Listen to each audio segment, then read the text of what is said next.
Hi, David Vizard here, and you are watching PowerTech 10. If you care to give me just 5 or 10 minutes of your time, then I will give you the benefit of my 50 years or so of building race-winning engines. Hey Dave, come here just a second. Yes, what's the deal? We've got a couple letters from your viewers that's been asking me about the different aspects of tunnel rams and single carb intake setups. So what do you think about that? Do you think that'd make a good subject today? Well, if we're going to shoot down the race-only myth, yes, I think we'll do that, right? I think a lot of viewers will be interested. Let's do it. For a true street strip motor, there's nothing like the simplicity of a single 4-barrel on a good intake manifold. It produces good results without spending a fortune. This is the intake manifold. It's an Edelbrock Super Victor that I am using on a 427-inch small block I'm building. Flows very well, makes very good power, and loves a spacer like this. But let's say we want to step up. Tunnel ram. Where do we go from here? First, let's take a look at Holley's street tunnel ram that's been around forever and a day. It's over on the screen here, so let's go over there.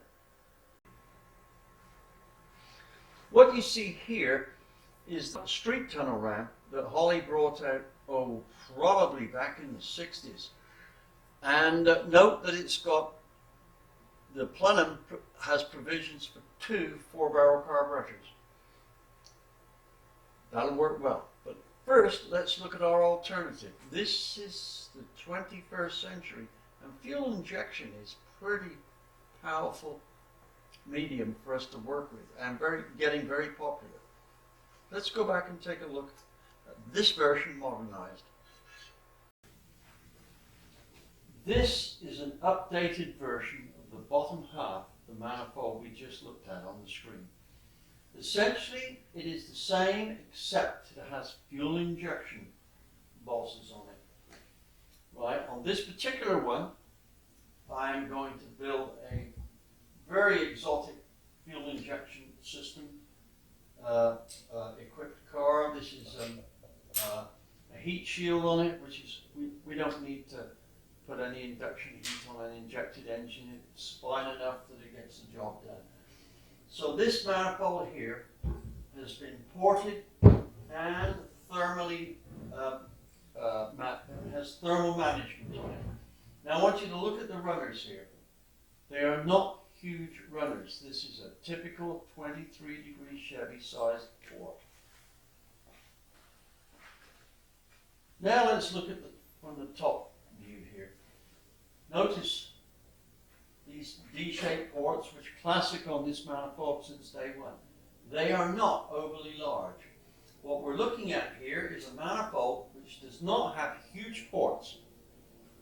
Also, it's relatively long when you add this length to the length in the intake runner in the head. Here's the carbureted version of what I've just shown you. From here down, it's the same except for a lack of injection bosses. But note that there's a pretty big plenum here, which works fine if we're going to have carburetors on. But we're going to come back to this in a moment. Let me take you back to the red injection manifold for the moment.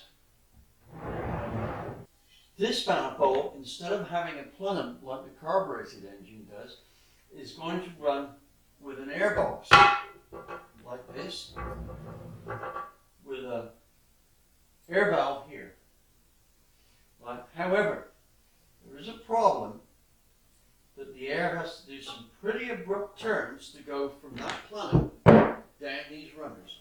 So, what I've done here is I've made up a spacer.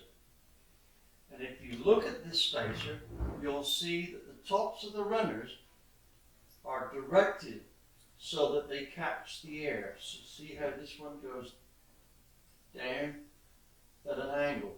Whereas the back runners are vertical. because the air is not going to go past those. Now this plate in itself is worth about 20 horsepower on what would nominally be about a 550 horsepower small block. Now, when we add this here, we've got a slightly taller setup, but it's still not as tall as the carbureted one.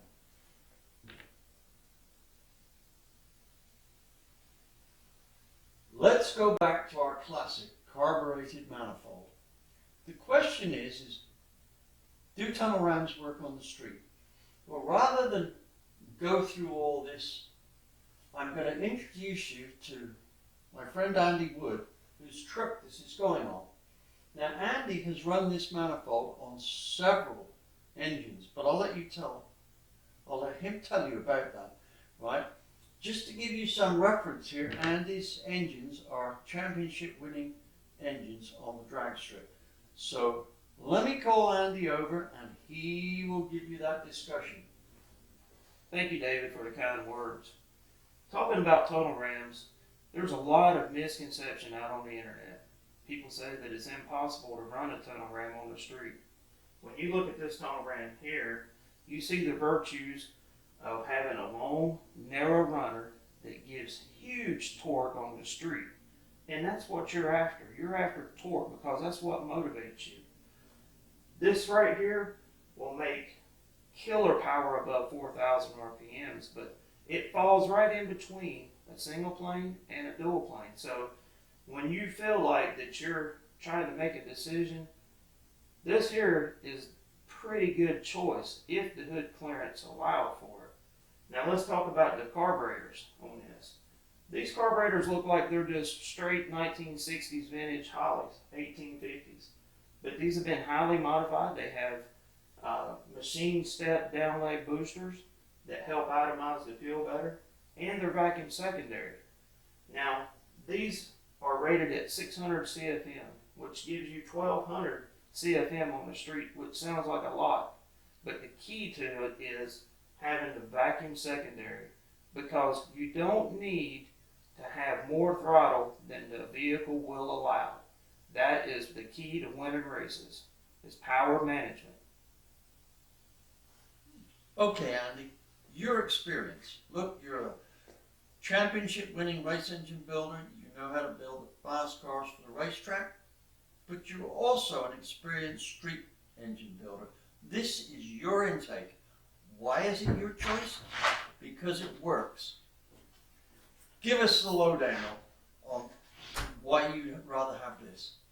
This here being a vacuum secondary, it gives you all of the elements that you need. You know, when you're stabbing the throttle, you can tune these secondary pods to come in when you want them to, and when the vehicle really needs it versus when you want it. A lot of times our foot is misconception. You know, we think that we want more throttle, but in fact the vehicle can't take it. So that is one of the keys to having a successful street ride, is having something that will hook up and not just burn the tires off. Yeah, well, there you go, straight from the horse's mouth, right? Andy's working both ends of the scale here, and this is his choice. But this is a early 60s manifold, or somewhere in the 60s. Let's look and see what Holley are doing now. Well, we've looked at what can be done with some of the manifolds that have been tried and tested over decades.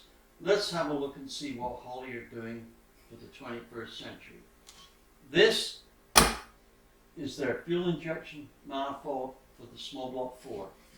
It's available with several different tops, so not only can you have a front mounted air valve like this, you could also have 2 4-barrel carburetors on it, or 2 4-barrel throttle bodies on it, and the fuel injection. So it's very versatile. Now let's have a look and see what Holley designed into this. We've had this on the flow bench, and there's one thing that is pretty evident.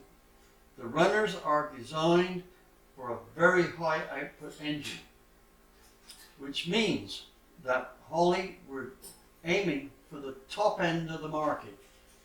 This manifold will be right at home on a 900 horsepower small block Ford. But you're going to have to build a pretty stout motor to be able to use the full potential of this as is. So here's what I'm seeing, right? This manifold is going to be an absolutely terrific street manifold so long as the engine builder sizes the runners here appropriately. What we find is that this size here is a big number horsepower size. I'm building something around 700 horsepower. I'm going to have to make this opening here probably 20% smaller. Same shape, blend it all down, and that's going to mean is I'll get that street torque while still making 700 horsepower. I will also get the street drivability of a very civilized motor. So that's what Holley's offering at the moment. With the rate that they're going, with their development of fuel injection systems, who knows what they'll have this time next year. Andy, how's your week gone with building your 393? It's been a pretty good week, Dave. Got the rocker geometry set up on the long block. How about you? What you been working on? I just went through the push rod, being on a small block Chevy. But what I've been working on is I needed a prelude tape. Yeah, I've been battling porting this week pretty much. Working on a pretty exotic big block head casting, which is coming along pretty well, but it's not following the same kind of rules as the 24-degree heads that I'm most used to doing. So it's been grind a bit, flow a bit, grind a